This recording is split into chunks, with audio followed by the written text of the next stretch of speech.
কিয়ামতের সময় যে জালজালা শুরু হয়ে যাবে, এর ভয়াবহ অবস্থাটা কেমন হবে আল্লাহ তাআলা আলোচনা করতেছেন। ইয়া আইয়ুহান নাসু তাকু রাব্বাকুম, প্রথম বলতেছেন যে মানুষ তোমরা আল্লাহকে ভয় করো।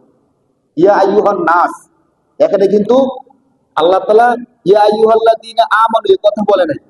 অনেক আয়াতের মধ্যে আল্লাহ বলছেন ইয়া আইয়ুহাল্লাযীনা আমানু ইত্তাকুল্লাহ, হে মুমিনরা কাকে ভয় করো?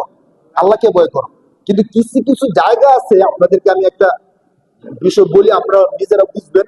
কিছু কিছু জায়গা আছে, ওই জায়গাগুলোতে শুধু মুমিন না, তখন মুমিন, মুসলমান, হিন্দু, বৌদ্ধ সবাই এক হয়ে যায়। আপনারা নদীর মধ্যে ভ্রমণ করছেন কিনা কখনো? যখন জাহাজের মধ্যে থাকছেন বা নৌকার মধ্যে থাকছেন, আর বাতাস, প্রচন্ড বাতাস আসছে, শুরু হয়ে গেছে, মনে করেন পানি, বড় বড় ঢেউ আসতেছে, যে কোনো মুহূর্তে জাহাজটা ডুবে যেতে পারে, নৌকাটা ডুবে যায় যায় অবস্থা। তখন হিন্দু, বৌদ্ধ, মুসলমান নৌকার মধ্যে যারা থাকে সবাই কি বলতে থাকে? আল্লাহ বাঁচাও, আল্লাহ বাঁচাও। কি বলে বলেন? আল্লাহ বাঁচাও। এবং শুনছেন কিনা আপনারা? মানে তখন কিন্তু আর কে, মানে মুসলমান বলবে আল্লাহ বাঁচাও, হিন্দু বলবে ভগবান বাঁচাও, আর একজন বলবে মুখে বাঁচাও, মুখে বাঁচাও, কোনো কিছু মুখে আসে না। একমাত্র মুখে কি আসে?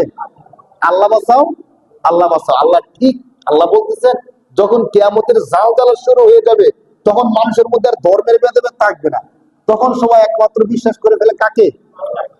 এই জন্য আল্লাহ আল্লাহ বলতেছেন ইয়া আইয়ুহান নাস, হে মানুষ সকল, হে মানুষ সকল, ইত্তাকুল্লাহ, কাকে ভয় করো? আল্লাহকে ভয় করো।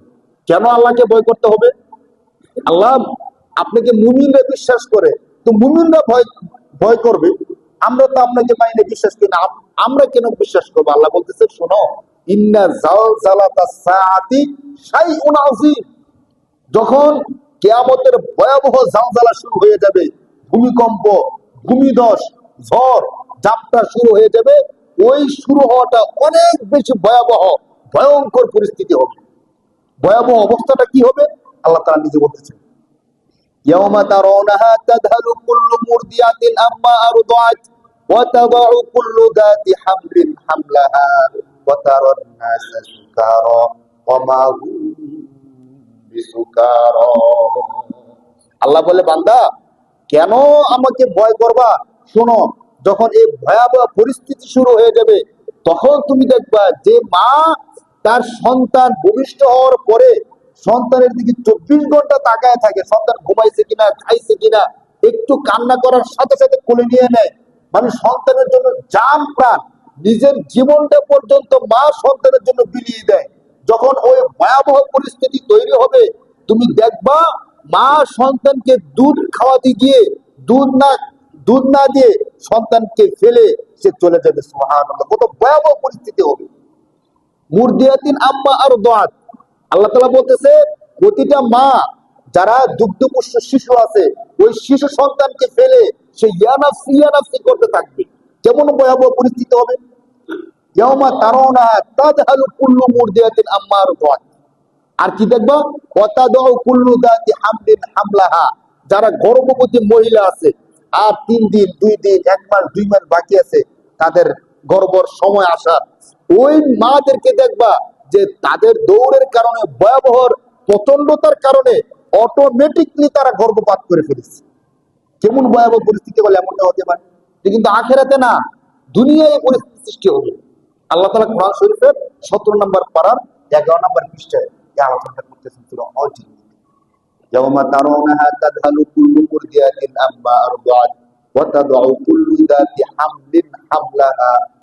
আর এ তো মায়েদের কথা বললাম, আর যারা পুরুষ আছে, অন্যান্য মানুষ, তারা কি করবে?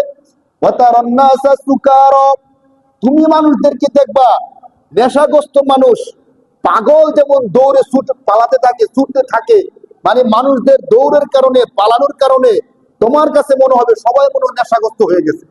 কারণ কি জানেন, সুস্থ মানুষ তো দৌড়ের একটা সাইজ আছে। যারা সুস্থ থাকে তারা কিন্তু দৌড় দিচ্ছে ঠিক, কিন্তু কোন দিকে যাবে তার একটা কি আছে, লক্ষ্য নির্ধারণ করা আছে। যারা অসুস্থ পাগল তাদের লক্ষ্য নির্ধারণ নাই, যেদিক দিকে সেদিক দৌড়াইতেছে। দৌড়তে দৌড়তে কাঁটায় পড়তেছে, গর্তের মধ্যে পড়তেছে, না ড্রেনের মধ্যে পড়তেছে, তার কোনো খবর নাই। আল্লাহ বলতেছে ওই ভয়াবহ অবস্থায় মানুষ যে দৌড়াতে থাকবে, কোন দিকে দৌড়াতেছে সে নিজেও বুঝবে না। দৌড়ে ড্রেনে পড়তেছে না, গর্তে পড়তেছে না, পানিতে পড়তেছে না, নদীতে পড়তেছে, তার সে খবর থাকবে না। অতারণ না আছে সুকার, মানুষদেরকে দেখবা তারা নেশাগ্রস্ত পাগল মাতালের মতো হয়ে গেছে। ওমা হুম বিসুকার, অথচ তারা নেশাগ্রস্ত না, তারা একটু আগেও সুস্থ ছিল, একটু আগেও ভালো ছিল, কিন্তু কিয়ামতের ভয়াবহতার কারণে তাদের মধ্যে এই অবস্থাটা সৃষ্টি হয়েছে। এই অবস্থাটা করবে কে? আল্লাহ। এই অবস্থা করবে কে? আল্লাহ। যে বিষয়টা আমরা মনে করি স্বাভাবিক সাধারণ, এটা কি হতে পারে অসম্ভব? আল্লাহ বলতেছেন না, অসম্ভব বিষয়টা কেমন হবে জানো?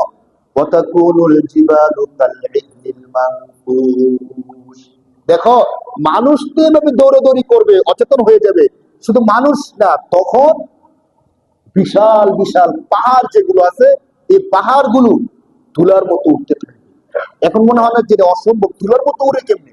আজকে যারা বিল্ডিং এর নাড়াচাড়া দেখছেন সরাসরি, যারা ঘুমাইছিলেন বা নিচে ছিলেন, গাড়িতে ছিলেন, টের পান নাই, তারা না, যারা সরাসরি দেখছেন যে বিল্ডিং কিভাবে নড়াচড়া করতেছে, আপনাদের কি মনে হয় যদি 500 বা 1000 লোক মিলে ধাক্কা দেয় একটা বিল্ডিং কি নড়ানোর সুযোগ আছে?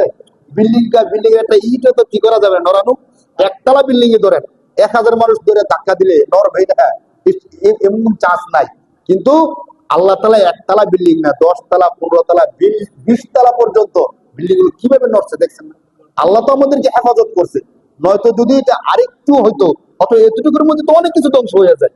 তুরস্কের মধ্যে হয়েছে না, একসাথে 3000 ভবন শেষ। এমন ব্যক্তি বলছে যে আমি 3টে বিল্ডিং এর মালিক ছিলাম, কিন্তু গতকাল আমি কি ছিলাম?